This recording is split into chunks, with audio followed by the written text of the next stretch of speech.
Hello, Manaïd Bali ici, j'espère que tu vas bien. Bienvenue dans Mindset Morning. Alors, comment faire face à l'échec? Je te partage au fait quelques astuces que moi j'applique dans ma vie parce que dernièrement, il y a juste quelques jours, j'ai vécu un échec vraiment qui m'a fait hyper mal. Et je te partage ça en toute vulnérabilité, en toute humilité. En fait, il y a juste quelques jours, j'ai eu un résultat au fait que je ne voulais pas avoir. Parce que c'est ça finalement un échec. C'est vraiment un résultat qui ne correspond pas à ton idéal, qui ne correspond pas à ce que tu souhaitais à la base. Et en fait, du coup, ça m'a mis vraiment à genoux à terre. J'ai passé une journée à pleurer. Et là, du coup, par la suite, ça m'a amené à réfléchir. Et je me suis dit que je vais partager ça avec toi parce que tout le monde fait face à l'échec. Tout le monde fuit ça, mais par contre, tout le monde fait face à ça. Parce que tu as beau le fuir, t'en auras des échecs dans ta vie. Du coup, voici deux choses que tu peux mettre en place lorsque tu fais face à un échec. Que ce soit un échec dans ta vie personnelle ou dans ta vie professionnelle. C'est vraiment pour n'importe quel échec. Que ce soit à l'école, tu as eu des mauvaises notes, un entretien d'embauche que tu n'as pas eu, un entretien pour rentrer dans une école de prestige que tu n'as pas eu, un projet qui n'a pas marché dans ton entreprise, comme c'est le cas pour moi, un refus de quelqu'un avec qui tu as souhaité collaborer ou peu importe ce que c'est. Garde en tête que tu as le droit de te sentir mal. Et il faut vraiment prendre ce temps de dire « Putain, ça fait chier ».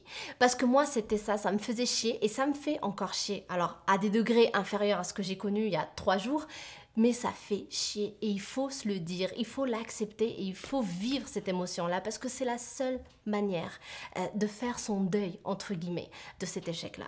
Donc, une fois que tu vas vivre cette émotion-là, donc ça peut être par exemple comme moi, j'ai passé la journée à pleurer, toi tu peux pleurer aussi, tu peux aussi t'enfermer tout seul, tu sais, t'as envie de voir personne, tu peux passer ton temps à regarder peut-être Netflix en mangeant un pot d'Haagen-Dazs, mais fais quelque chose de simple, c'est-à-dire ce que tu as envie de faire à ce moment-là. Vis cette émotion-là.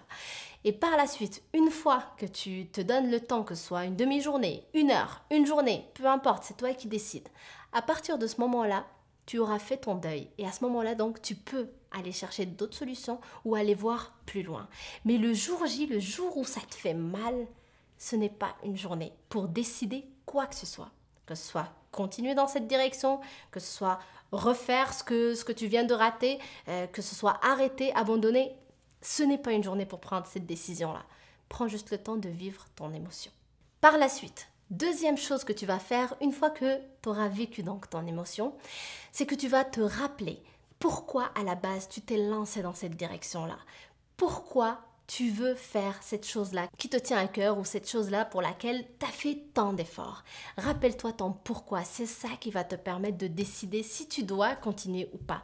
Parce qu'à ce moment-là, lorsque tu vas te souvenir de pourquoi à la base tu t'es lancé et pourquoi tu as envie de continuer peut-être, ben ça va te donner la force justement de continuer. Si tu ne te fais pas un rappel de pourquoi je fais ce que je fais, tu risques d'abandonner parce que tu risques de rester dans cette émotion de j'ai fait tout ça et il n'y a aucun résultat. Et parce que quand on fait tout ça et qu'il n'y a aucun résultat, ça devient plus compliqué de se motiver. Tu dois le savoir si tu as déjà vécu ça. Moi, c'était mon cas, c'est pour ça que j'ai passé ma journée à pleurer. C'est que j'ai plus de force, il n'y a aucun résultat, il y a rien qui me montre que je suis dans la bonne direction, sauf si je me rappelle pourquoi à la base je fais ce que je fais.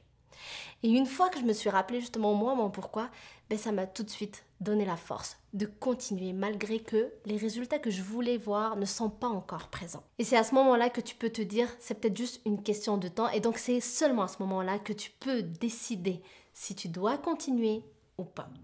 Si tu continues, tu auras l'énergie pour continuer, tu auras la motivation parce que ton pourquoi te donnera toujours ce qu'il faut pour continuer à continuer. Et si tu décides que finalement ce n'est pas quelque chose qui te fait vibrer, qu'à la base peut-être tu t'es juste trompé, qu'il n'y avait pas de grand pourquoi derrière ça, ben tu vas juste décider d'abandonner, mais ce sera une décision prise avec conscience. Donc 2 choses ici pour faire face à l'échec. Première chose, c'est de vivre l'émotion, de se laisser le temps de vivre ça.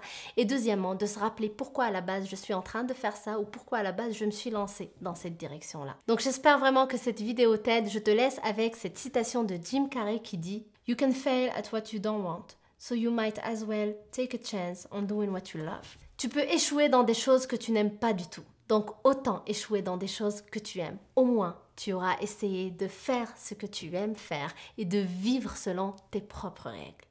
Donc merci d'avoir regardé la vidéo. Si cette vidéo t'a plu, n'hésite pas à la liker et à la partager avec des personnes que tu aimes de ton entourage. Aussi, pense à t'abonner à la chaîne en cliquant sur le bouton que tu vois ici et à activer la petite cloche. Comme ça, tu ne rateras aucune vidéo de Mindset Morning. Donc je t'embrasse très fort et je te dis à demain. Bye!